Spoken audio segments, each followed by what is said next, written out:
Buenas noches.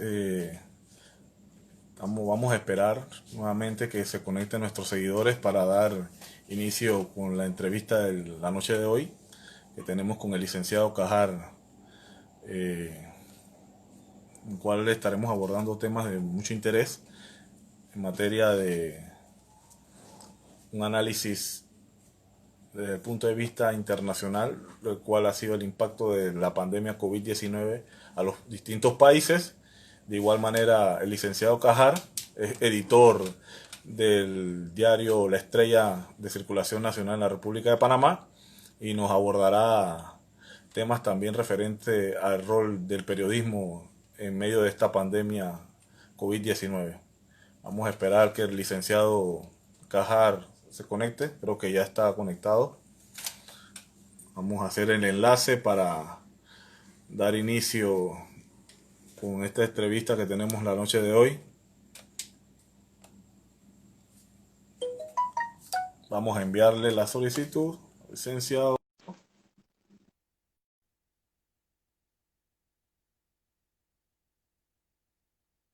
Vamos a esperar, el licenciado Cajar se conecte. ¿Qué tal, licenciado Cajar? ¿Cómo está? ¿Qué tal? Saludos a todos. ¿Me escucha? ¿Todo bien? La Sí, sí, ¿me señal escuchas bien? excelente. Sí, sí, sí, te escucho muy bien.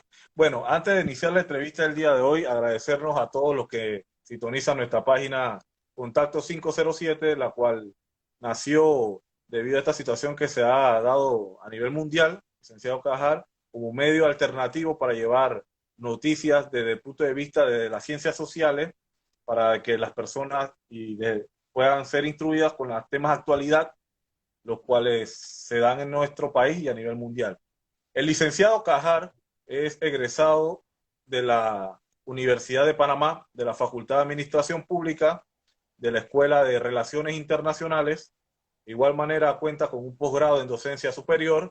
Licenciado Cajar también es editor actualmente en el diario La Estrella de Panamá y de igual forma es profesor en la Universidad de Panamá, docente universitario de la reconocida Casa de Estudios de Nivel Superior de la República de Panamá, el cual, bueno, tenemos la dicha en la noche de hoy de contar con la presencia de él, el cual abordaremos un tema muy importante e interesante, el cual es un análisis desde el punto de vista internacional que ha sufrido los países con la pandemia COVID-19 y también el rol del periodismo durante esta pandemia COVID-19.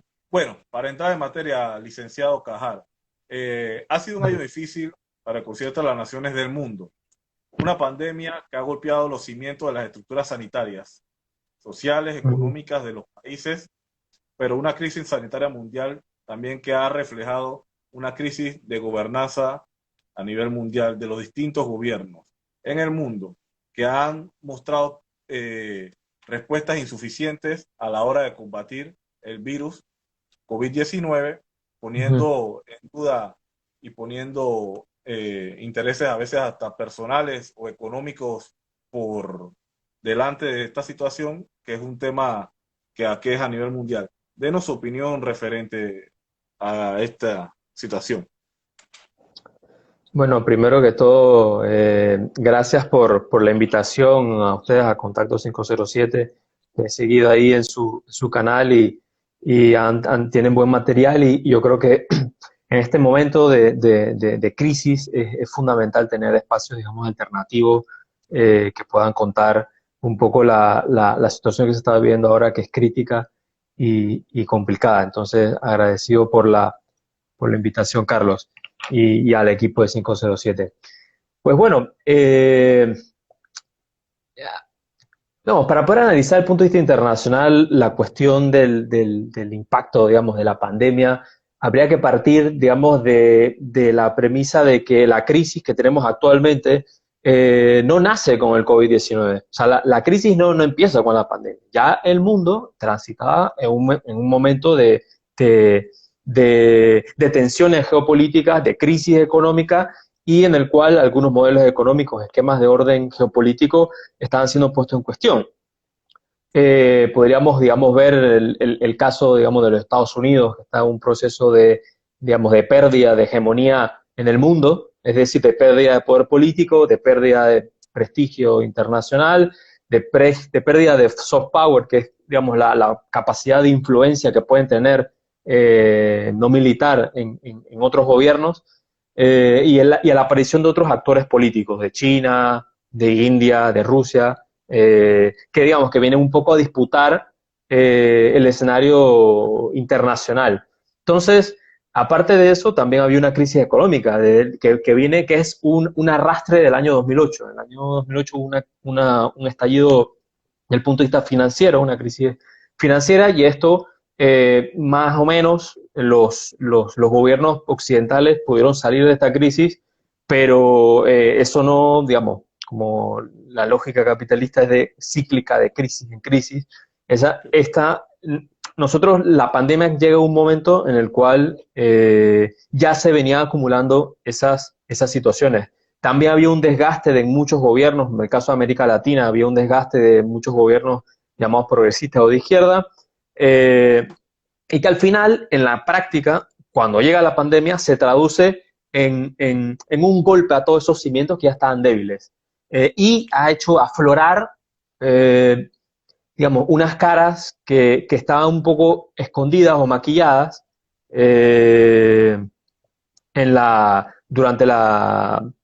antes de la crisis, el tema de la desigualdad que ya existía, hace años existía de desigualdad acumulada, el problema de la mala distribución, el problema de la situación económica en general, es decir, el COVID-19 llegó para, de alguna manera, evidenció una situación que ya venía en declive en el mundo y en Panamá igualmente. Sí, tienes razón en tu comentario, Cajar. Es más, coincidimos contigo que la pandemia ha sido básicamente como el evidenciador, el agente, como el detonante, bueno, de lo que ya existía para poder evidenciar esa crisis que hay no solamente en los gobiernos aquí en la República de Panamá, sino a nivel global. Vemos a veces que gobiernos que prefieren medidas económicas que adoptar otras medidas más sociales y en materia de salubridad para poder buscarle y apalear esta pandemia que de verdad que ha tenido mucho impacto a nivel nacional. Como Claro. siguiente pregunta, licenciado Cajar, a pesar de la pandemia, la geopolítica sigue. Claro. Hemos visto conflictos por los precios del petróleo, elecciones en algunos países, conflictos en el Medio Oriente, que tanto han cambiado las correlaciones, qué tanto esos conflictos que se han dado han cambiado las correlaciones de poder en el mundo. Ya Dices, después de la básicamente usted abordaba anteriormente el tema de que el declive que ha tenido Estados Unidos en esta pandemia, pero denos desde su perspectiva. Claro, bueno, mira, yo creo que nosotros, digamos, nuestra generación está asistiendo a un momento, quizás un momento histórico, en términos de cambios internacionales y geopolíticos. Antes hasta más o menos el 2008 y bueno, después del 2011, empezó a quedar más claro que mencionamos la decadencia de Estados Unidos como poder. Ese poder que mantenía Estados Unidos es un orden internacional que se estableció en el año 1991 con la caída de la Unión Soviética, que era la gran potencia que le disputaba el poder a los Estados Unidos en casi toda la mitad del siglo XIX.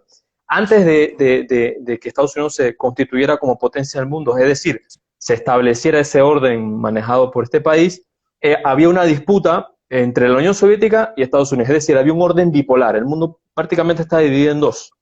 Esferas de influencia, etcétera, y esa llamada Guerra Fría, que realmente era una guerra caliente porque ese conflicto se expresaba en contradicciones en otras partes del mundo. Por eso, bueno, podemos recordar la guerra de Vietnam, la guerra de Corea, las insurrecciones de América Latina, guerrilleras, los golpes de Estado que hubieron en América Latina auspiciados por Estados Unidos. Es decir, todo eso eran expresiones de esas contradicciones geopolíticas. Ese orden se rompió en el 91 cuando se cayó la Unión Soviética. Y a partir de eso inicia un orden unipolar anglo-estadounidense. Ese orden unipolar empieza a hacer grietas y a resquebrajarse. Y al mismo tiempo, como en política, cuando hay un poder, empieza a perder fuerza, ese poder suele ser sustituido por otro. Y eso es lo que está pasando ahora mismo en esta fase. Estamos en un periodo como de transitar de un orden controlado solamente por una sola potencia, dominado, a un orden multipolar, varios poderes políticos, China, Rusia, como ya mencioné, etcétera. Entonces, al mismo tiempo, hay una serie de cambios que también ha habido en América Latina, y esa correlación de fuerzas también tiene que ver con una serie de políticas que llevó Estados Unidos en el Medio Oriente, que el resultado son un fracaso. Y bueno, también tiene que ver con contradicciones internas que hay dentro de Estados Unidos. Bueno, Trump expresa un poco esas contradicciones que hay dentro. Eh, bueno, aparte de eso, podríamos hablar más adelante de cómo es esa situación actualmente. Pero bueno, estamos en un momento de transición, de alguna forma.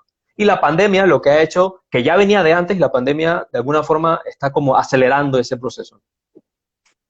Precisamente hablabas del tema de debate por el poder actualmente, en su momento, como lo había señalado anteriormente, era la disputa que existía entre Estados Unidos y Norteamérica y la antigua URSS. Ujú. Ahora, básicamente, la disputa del poder a nivel para ser el hegemónico a nivel mundial está entre Estados Unidos y Norteamérica y la República Popular de China. Es algo que todos conocemos. Muchos dicen de que no, que fue creado este virus por los gringos, que otros dicen de que fue por los Sí, mucha chinos, teoría de la pero conspiración. Y que viene una mucha teoría sopa de de conspiración y que fue una maniobra para que fluctuaran los precios en el mercado, la bolsa de valores bajara, una serie de teorías que se han dado. Bueno, hablando de ese tema, hablemos básicamente del poder multipolar y el conflicto económico que atraviesa y económico y político que atraviesa Estados Unidos, Norteamérica y China entre Rusia y Europa. China y Rusia han consolidado su significancia y relevancia en el mundo. Repíteme, China, ¿qué? China y Rusia han consolidado su significancia y relevancia a nivel mundial.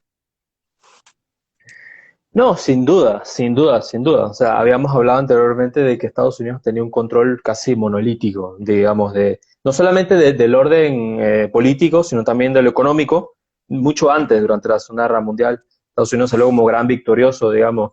Europa estaba hecho ruinas y la guerra principalmente se dio en el teatro europeo, ¿no? Las industrias norteamericanas no fueron afectadas, ¿no?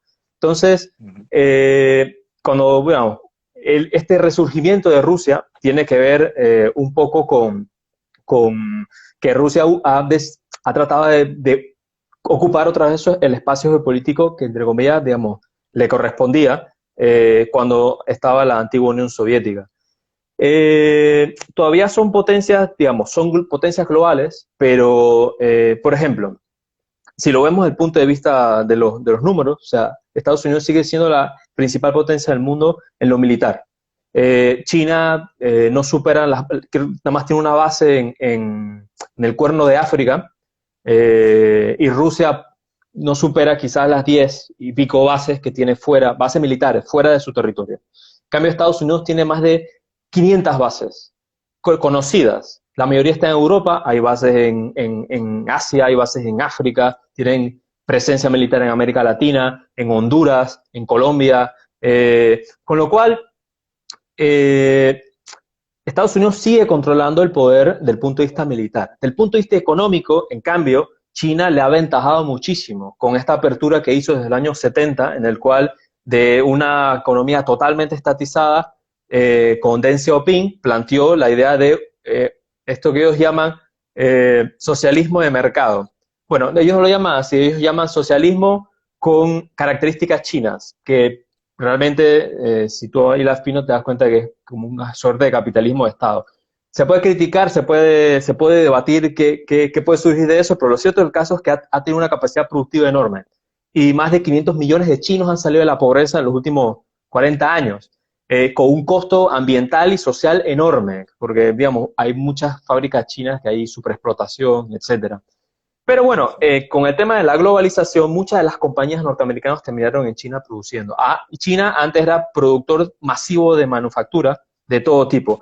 Ahora China ha saltado a una nueva producción económica, en el cual ellos ahora están fundamentándose principalmente, bueno, en la industria pesada y la alta tecnología, compitiendo ya con Estados Unidos. Es decir, ya no es tan sencillo como este dicho que se decía antes, bueno, eso es una marca china, tiene poca calidad.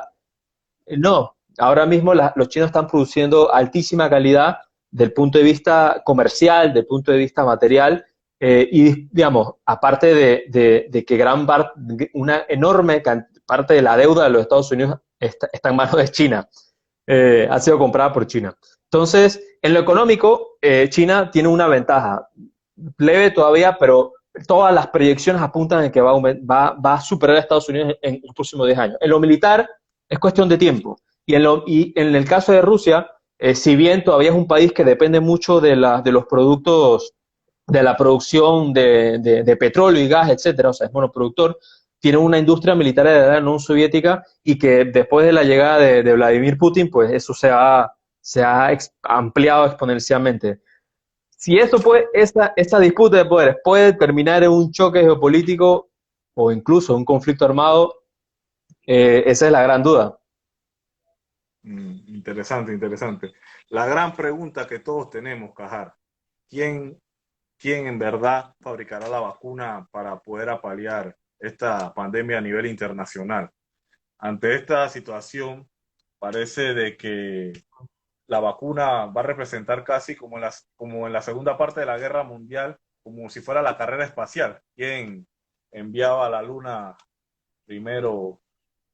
Eh, entonces, básicamente, Claro. ese es el rol que está jugando la vacuna ahora mismo, que si los rusos la sacan primero, que si los chinos, que si los gringos, que cuál será la vacuna que adoptarán los estados como la vacuna que va a ser la adoptada por los sistemas sanitarios. ¿Qué opinión nos puede dar respecto a este? Bueno, habría que ir un poco. Dándonos tu análisis, obviamente, en materia internacional respecto a esto. Vale, bueno, lo primero es, no, todo el mundo está esperando que una vacuna aparezca pronto, ¿no? Claro, sí. El detalle es que, como ya mencionamos, o sea, la pandemia aparece en un momento en el cual, o sea, las contradicciones políticas, económicas y de clase permanecen, o sea, eso continúa, con lo cual la carrera por conseguir una vacuna, el país que sea el primero que lo consiga, porque no solamente es conseguirla, sino el precio, la viabilidad, toda una serie de cuestiones. Pero bueno, el primer país que lo consiga y pueda colocar su vacuna en el mercado, digamos, tendrá un éxito político tremendo. Esa carrera hay 160 vacunas ahora mismo según la OMS, o sea, proyectos de vacuna que se están haciendo. Correcto. La más conocida recientemente es la de Oxford, con una compañía británica, una farmacéutica, pero bueno, hay otros proyectos. En Estados Unidos hay varios. De hecho, ese proyecto tiene un altísimo financiamiento de los Estados Unidos. Hay más de una decena de proyectos en China, también en Alemania y otras empresas. ¿Cuál es el detalle con esto? ¿No? La gente, por supuesto, todos nosotros estamos esperando que esa vacuna salga. El detalle es que, primero, hay que tener en cuenta que esas vacunas se están haciendo ligados a las grandes corporaciones farmacéuticas que entienden la medicina y la producción médica como un negocio. Con lo cual, esas vacunas probablemente no hay ninguna duda que van a salir este, dentro de esa lógica de mercado y de colocarlas como una mercancía. Por tanto, pensar, digamos, de que esa vacuna puede llegar a América Latina inmediatamente o a corto plazo sería ser optimista. Yo creo que apenas salga esa vacuna, si llega a salir, va a haber una gran disputa geopolítica y presiones geopolíticas y políticas, sobre todo en los pequeños estados como Panamá, para que acepten una determinada vacuna. Eh, y ahí es donde un gobierno como el panameño o los gobiernos latinoamericanos deben tener claro de que si no tienen una política soberana, van a quedar atrapados en esas contradicciones. Sí, es muy interesante lo que has señalado porque, cierto, José, sea la vacuna que sea donde la saquen, creemos de que América va a ser uno de los últimos que le podría llegar, y de igual manera el Claro, continente de África. eso es una hipótesis y es una teoría, ¿no? Y se plantea sobre la base de que y eso ya se ha dado antes. Es decir, un caso puntual, el VIH. Esa pandemia empezó, o sea, se supo de esta enfermedad en la década de los 80. Entonces, el desarrollo de esa vacuna tomó 10 años. Normalmente, el desarrollo de una vacuna toma mucho tiempo. Ahora, digamos, como todo el dinero y el poder está concentrado en ese proyecto, pues en teoría eso ha acelerado el proceso. Pero cuando salió el año entre el 94 y el 96, por ahí, salió la vacuna en Estados Unidos, demoró 8 años en llegar a Sudáfrica. 8 años. Y durante esos 8 años, miles de sudafricanos murieron por VIH y por SIDA. Por el VIH, sí. Entonces, Sí, bueno, ahí vemos lo que señalábamos al inicio de la la entrevista, lógica de del mercado, ¿no? la gran De- desigualdad que hay,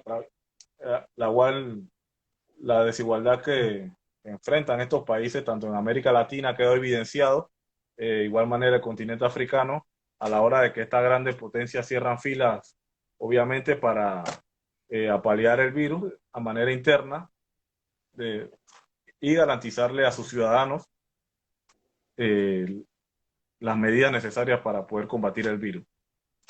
Bueno, claro, continuando, Cajar, las cifras globales demuestran que las Naciones Unidas, con las economías planificadas, intervencionistas, con estado de bienestar y disciplina colectiva, han logrado controlar el virus, a diferencia de aquellas economías de libre mercado, que representa a ellos, además de que tienen un gigante plan económico. Un ejemplo ujú, de esto, Cajar, podemos ver la República de Cuba, cómo ha podido apalear el virus debido a la disciplina que ha mantenido este país, y vemos, a diferencia de dos grandes llamados las grandes potencias, en la cual vemos, por ejemplo, Brasil, eh, Estados Unidos, en los cuales su característica principal es el capitalismo puro, y se le ha dificultado tomar medidas serias a la hora de por lo menos de llevar una cuarentena total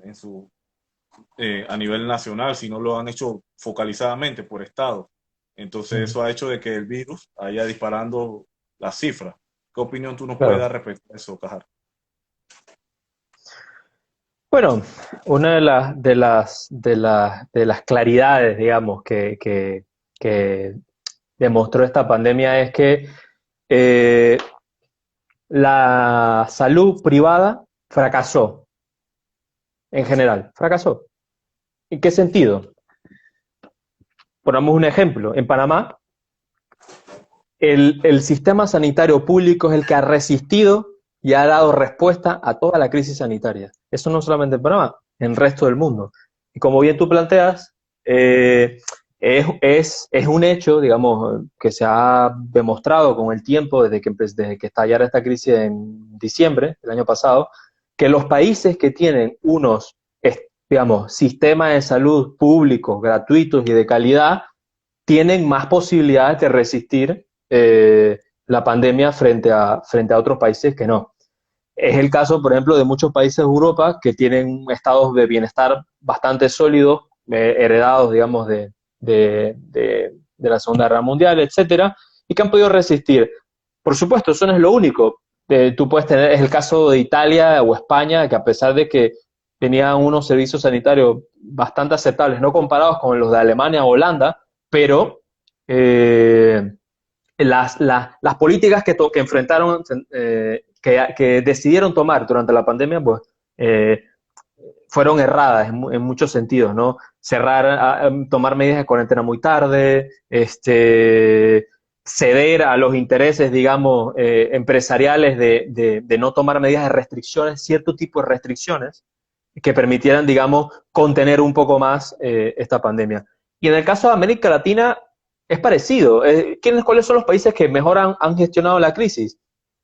Cuba, que tiene un sistema sanitario, a pesar de que está bloqueada, ¿no? Y con muchísimas dificultades que tiene, ha podido más o menos gestionar bien la crisis Uruguay, que también tiene un sistema sanitario público decente, Costa Rica, que bueno, ahora mismo está teniendo problemas, pero digamos, si lo comparas con Panamá, están muchísimo mejor, han manejado mucho mejor la situación. Y luego cuando tú ves Estados Unidos, que es el país que tiene más contagios y más muertes de todo el mundo, te das cuenta y que aparte su sistema sanitario es totalmente privado, es decir, allá ni siquiera hay una cultura de lo público en lo privado, que tiene que ver también con que hay una gran industria de los hospitales, de la producción médica, de los seguros, que tienen tienen un poder muy grande en Washington y han frenado, digamos, la idea de una salud universal en los Estados Unidos.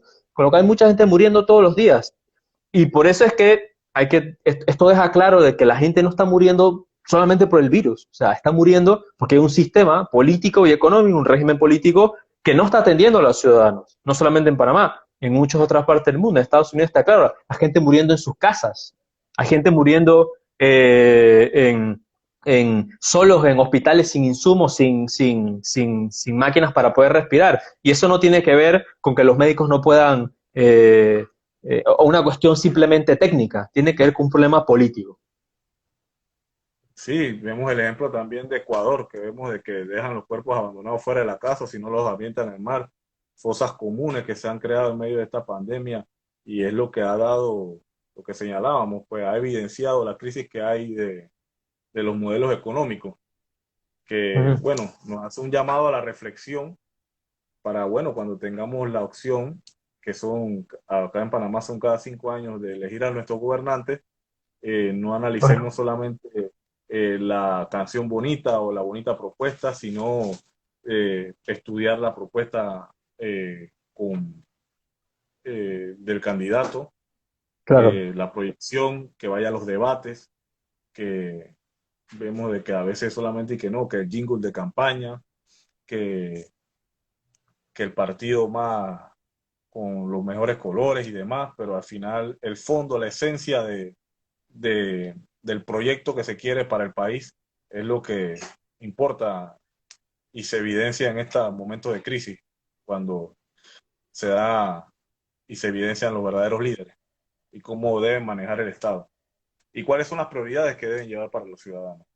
Bueno, Cajar, hasta el momento hemos abordado temas de materia internacional. Para los que nos sintonizan, el licenciado Cajar también es editor en el periódico La Estrella. En este momento vamos a entrar en lo que es básicamente el análisis de lo que ha sido el rol del periodismo dentro de la pandemia COVID-19, que ha sido uno de los agentes que nos ha llevado esa información, pues, y que bastante arriesgados, que tienen que exponerse en las calles y distintos métodos que utilizan. Bueno, Cajar, los medios noticiosos han sido claves para revelar algunos escándalos de sobrecostos durante el estado de emergencia. ¿Cuál es la importancia del ejercicio del periodismo en todas sus esferas? Bueno, yo tenía que aclarar por una cuestión de justicia, ¿no? Que, bueno, yo soy egresado, soy internacionalista, ¿no? Y yo soy Sí, periodista de oficio. Es decir, por cosas de la vida terminé en el periodismo y bueno, que cada vez que lo hago, pues, y trabajo, y a la verdad no me arrepiento, muy por el contrario, he tomado más conciencia de la importancia, digamos, de un periodismo ético y crítico, etcétera. Me preguntaste del rol del periodismo, digamos, en la situación actual, ¿no? sí, claro. Que Eh, ha sido importante porque y que ha tenido un hemos papel, tenido, claro, en y no, revelar. no, y no solamente el periodismo, te hablo los establecidos, los que conocemos en la República, sino también el periodismo alternativo, como esta plataforma que tenemos aquí en Contacto 507, Claro. la cual le sirve a los ciudadanos y a los seguidores que tenemos como agente de información, algunas cosas que no manejamos y bueno, que nos dé Claro. tu opinión referente a... Vale, bueno, mira, los medios han, en este momento de la historia del mundo, porque realmente yo creo que esta es la primera, es la pandemia, yo creo que es la pandemia más global de los últimos, no hay nada comparado con lo que está pasando ahora mismo, en el sentido de que, claro, lo más posible, lo más parecido era la pandemia de la Del gripe ébola. española, Sí, en el siglo XX, ¿no? Que murieron millones y millones de personas y era también un coronavirus. Bueno, se presume pues que era un coronavirus. Pero la diferencia es que no estaba tan interconectado el mundo en este momento. O sea, ahora mismo nosotros en Panamá estamos en cuarentena y también está en cuarentena en Argentina, también está en cuarentena en Irán, también está en cuarentena en Ciudad de los Estados Unidos toda esa interconexión, digamos, crea un tejido, digamos, de información eh, que sumado a la interconectividad y a la penetración del Internet ha facilitado un poco más el ejercicio, digamos, del periodismo. Yo te diría de que los medios en este momento tienen que jugar un rol fundamental, o sea, es un rol vital porque eh, es verdad que nosotros estamos en un momento de crisis y hay ciertas medidas que se han transformado en restricciones a los derechos ciudadanos básicos. Por ejemplo, el derecho a la movilidad, es decir, ya a esta hora hay toque de queda. Nadie puede salir. Y si sales y no tienes un permiso, un salvoconducto, lo que sea, te detiene. O sea, hay un derecho constitucional que está siendo restringido. Y no hablar de otros derechos que han sido restringidos con la idea de que hay que tomar medidas para contener el virus. Con más razón, en un momento en el que el poder, es decir, el Estado, tiene un mayor poder y más control sobre la ciudadanía, aún más es que se necesitan los medios críticos, etcétera. Eh, claro, los medios que ahora mismo están, digamos, tradicionales, etcétera, gran parte de estos, y eso es así, son medios privados, es decir, son empresas y negocios, con lo cual, sí, y como hemos mencionado antes, o sea, la pandemia no desdibuja las contradicciones y los intereses que hay entre uno y otro. Con lo cual, al mismo tiempo de que los medios toman un rol más importante para poder informar a la población cosas básicas como poner una mascarilla o denunciar un acto de corrupción, al mismo tiempo el periodismo está en riesgo y en riesgo físico también. Es decir, colegas nuestros, yo también a veces he tenido que ir a la calle a hacer reportajes y cosas para poder contar las noticias. Con lo cual, eh, es un rol vital que también puede estar en peligro cuando en nombre de la seguridad y de contener el virus terminan cortando la libertad de expresión. interesante la respuesta.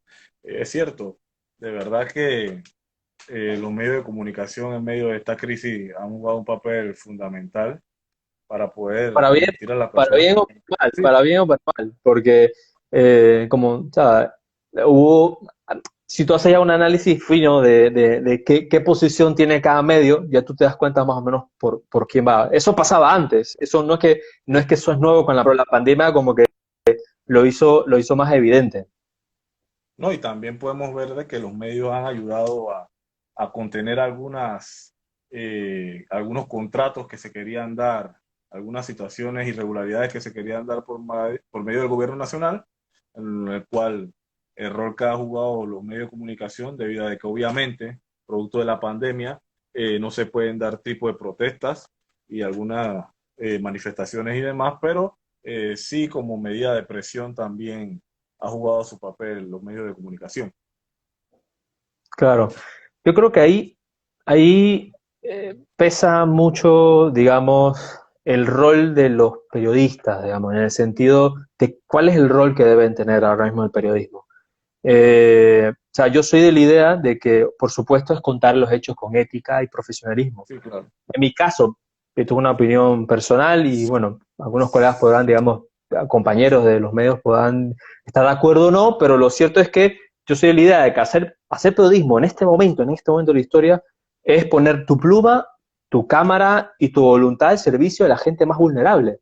Porque los poderosos ya tienen la capacidad y el dinero para poder defenderse solos. Pero ¿quién defiende a la gente que está en su casa sin comida y que tiene que salir a la calle todos los días para poder traer el pan a su casa? ¿O quién defiende a la persona, por ejemplo, que no le ha llegado el bono los últimos 3 meses y no tiene trabajo, perdió el trabajo? Entonces, yo creo que ahí hay Un equilibrio se podría un decir. mandato, digamos, un mandato de hacer un periodismo ético y comprometido, a pesar de que ciertamente la mayoría de del mundo periodístico está dominado por empresas privadas, ¿no? Y eso tiene unas limitaciones. Eso no quiere decir que no se pueda hacer periodismo de empresas privadas. Hay piezas periodísticas tremendas, digamos, quizás no recientemente he visto muchas, pero sí hay mucha gente escribiendo cosas buenas y haciendo buen periodismo en muchos países. El detalle es que, bueno, desafiar eso es complicado a veces. Sí, es complicado. Bueno, Cajar, la entrevista ha sido muy interesante. Para terminar, una última pregunta que tenemos de acá de la plataforma Contacto. Durante el confinamiento han surgido y consolidado distintos medios alternativos en redes sociales que abordan temas inéditos desde enfoques distintos, ya sea tradicionales o como nosotros Contactos, que hemos tratado de abordar un periodismo serio, pero desde el enfoque de las ciencias sociales. La pregunta sería Ujú. la siguiente. ¿Medios de comunicación por redes sociales llegaron para quedarse? ¿Qué tú opinas respecto a esto, Cajar?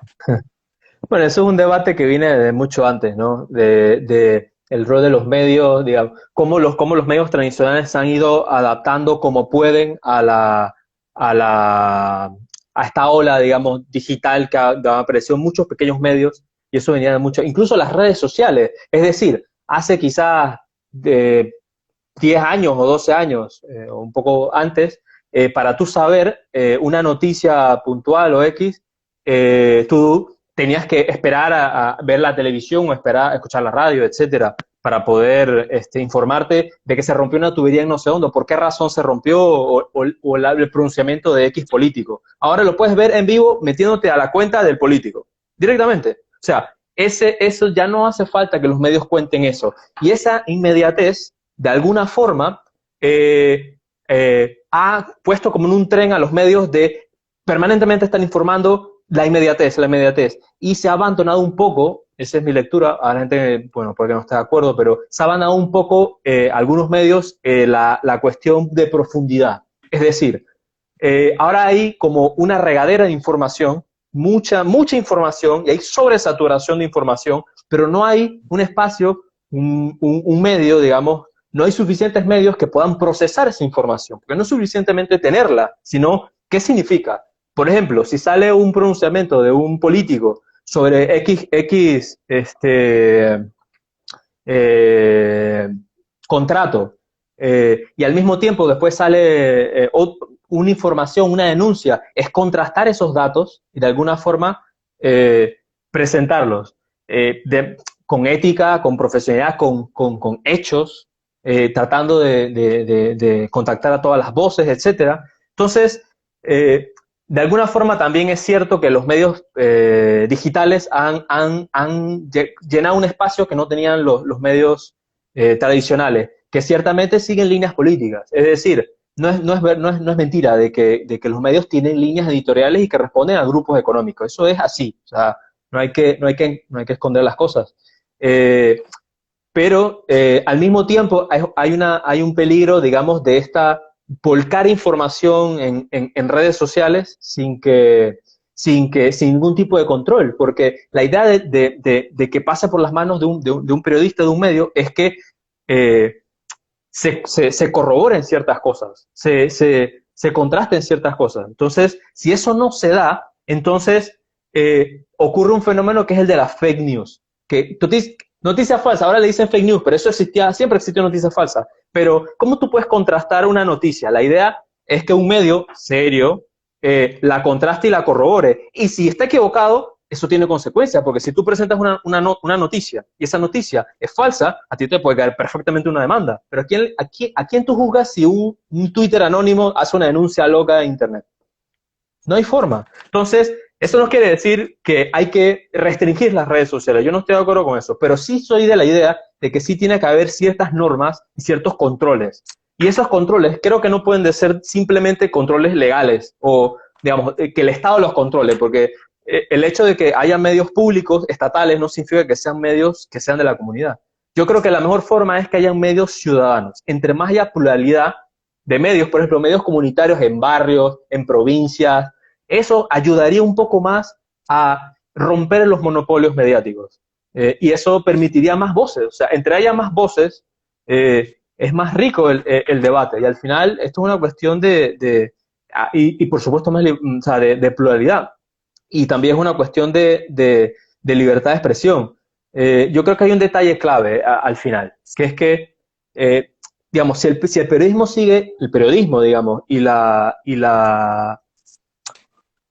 información misma sigue siendo tratada como una mercancía, sigue siendo considerada como una mercancía, está muy difícil, digamos, que se pueda hablar de una libertad de expresión plena, porque también se confunde libertad de prensa con libertad de empresa. No es lo mismo, no es lo mismo, pero a veces se ha querido presentar como, como, como lo mismo. Pero bueno, yo soy de la idea de que de alguna forma las redes sociales puedan ayudar a democratizar un poco más, pero es una pelea todavía que hay que dar por verdadera libertad de información, de acceso a la información para todos los ciudadanos. Pero llegaron o no para quedarse, Cajara, como medios alternativos. No, llegaron y van a seguir, no hay ninguna duda. Eso es un hecho, eso es un hecho que se van a quedar.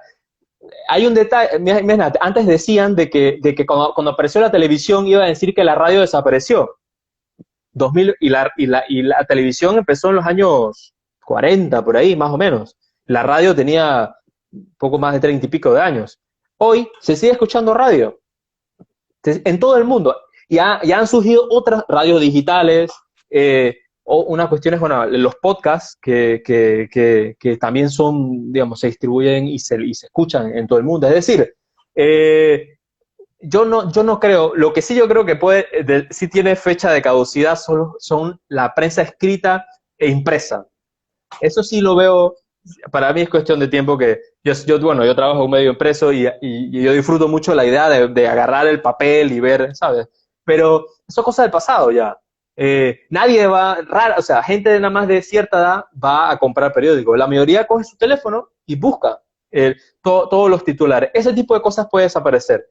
Pero yo creo que va a ser una mezcla entre medios digitales, medios tradicionales. Lo que sí hay que tener siempre en cuenta de que sea plural, que haya acceso para todos, porque no tiene ningún sentido que haya más medios digitales y todos son dueños de un solo grupo editorial. Eso perfectamente puede pasar. Y en última cosa, y con esto cierro, que es que también es verdad que en redes sociales o sea, eso no es como libre tampoco las redes sociales. O sea, hay algoritmos que, como en Facebook, por ejemplo, te ubican tu perfil y tus gustos y a partir de eso definen qué es lo que tú estás buscando. Y te empiezan a colocar noticias específicas sobre lo que a ti te interesa, pero en el fondo es un algoritmo que definió a través de tus contactos, tus gustos, etcétera, y va como orientando lo que te va poniendo cosas para que tú las leas y las compartas, etcétera. Tú disculpa, sé que dijiste de que era para culminando, pero tenemos una No, no, pregunta aquí de uno de nuestros adelante. seguidores en los cuales nos pregunta lo siguiente. ¿Qué opinas de que las redes sean reguladas por el gobierno? Que era básicamente lo que Claro, el tema que estábamos es algo, abordando en la pregunta es, es anterior. algo, es algo, digamos, yo pienso que no tiene que haber algún tipo de regulación. Tiene que haber algún tipo de regulación. O sea, no puede ser que eso esté a la libre, así, a lo loco. Además, hay otro detalle. Las redes sociales no son neutrales. Eso es falso. Facebook es una empresa. De hecho, Facebook tiene un proceso en Estados Unidos porque se le acusa de utilizar los perfiles de Facebook para beneficiar a un candidato, en este caso Donald Trump, a través de una compañía que se llama Cambridge Analytica. Es decir, las redes sociales pueden orientar la opinión pública y eso tiene que estar regulado, sin duda. El detalle es cómo se va a dar esa regulación. Si esa regulación lo va a hacer a través del Estado, eso sería muy peligroso, me parece. Sí. Yo creo que tiene que haber una mezcla de las instituciones, llámese sistema de justicia, las instituciones civiles y políticas, etcétera, tienen que tener una regulación, pero Gremio. gremios periodísticos, sindicatos de periodistas, etcétera, pero también tiene que haber un mecanismo de un control ciudadano. Tiene que haber fiscalización ciudadana y establecida por norma, para que haya un balance, porque si al final es el Estado el que controla eso, perfecto, o sea, eso literalmente va a ser una mordaza para la gente en redes sociales. Por tanto, tiene que haber un control, pero ese control tiene que tener como pieza clave fiscalización ciudadana. Bueno, creo que ha sido muy interesante la entrevista de la noche de hoy. Agradecido contigo, el licenciado Juan Alberto Cajar, en el cual ha sacado un poco de su valioso tiempo para abordar esta noche de hoy temas de interés tanto a nivel internacional como a nivel periodístico. Para culminar, no sé si querías agregar algo más, licenciado Cajar. No, primero agradecerle a ustedes, al equipo de Contacto 507 por la entrevista, que ha sido muy interesante. Y nada, hay que seguir, ¿no? Yo creo que el tema en Panamá, digamos, todos los índices económicos de los grandes de los organismos, la CEPAL, el Banco Mundial, etcétera, establecen de que la crisis va a ser peor. O sea, estamos hablando de una recesión, se estima una recesión de 4.9% para el 2020. O sea, es un desplome histórico. Yo creo que no había una recesión tan grave desde la Segunda Guerra Mundial. Estamos ante la pandemia más grave de los últimos 100 años. Y en Panamá hay una crisis del régimen político que se impuso después de la invasión. Estaba en crisis antes. O sea, hay poca legitimidad. Entonces, en ese momento de crisis, digamos, como decía Gramsci, Antonio Gramsci, este italiano intelectual y revolucionario, en esos claroscuros es que surgen los monstruos. Y ahí hay que tener cuidado y participar en política, no solamente política electoral, dar su opinión en redes, expresarse, tanto en los medios alternativos como en los medios tradicionales, porque se vienen, digamos, no es que quiero ser súper pesimista, pero creo que se vienen tiempos duros, pero al mismo tiempo yo creo que donde hay crisis también hay oportunidad. Y también se puede discutir este modelo económico que nos ha llevado, que no ha podido lidiar con la pandemia, también se puede poner en discusión. Entonces, nada, yo creo que es tiempo y especialmente de los jóvenes, de tomar partido en esto y empezar a pensar en un futuro distinto a propósito de esta crisis loca que nos ha tocado vivir. Sí, muy importante lo que has señalado. En medio de una crisis siempre hay oportunidades y es hora de que los jóvenes salgamos bueno, a proyectarnos a nivel nacional y no tenerle miedo a la política, porque a veces muchos tenemos y que Que no, se que puede la hacer en política muchas cosas, en el periodismo, puedes hacerlo desde un sindicato, puedes hacerlo grupos desde ambientales, la etcétera, hay arte, una serie de pensar el sinnúmero de país, cosas. eso es lo principal. Materia educativa también, un sinnúmero de Claro. cosas que en el cual se pueda. Bueno, agradecido sinceramente contigo, Cajar, a todos nuestros seguidores fieles que siempre nos han sintonizado. El día de hoy de verdad que tuvimos una jornada maratónica, tuvimos una entrevista a las 3 de la tarde y ahora con el licenciado Cajar, siempre actualizando a nuestra audiencia con temas de intereses. Y bueno, agradecidos y saludos. Vale, saludos, gracias a todos. Gracias.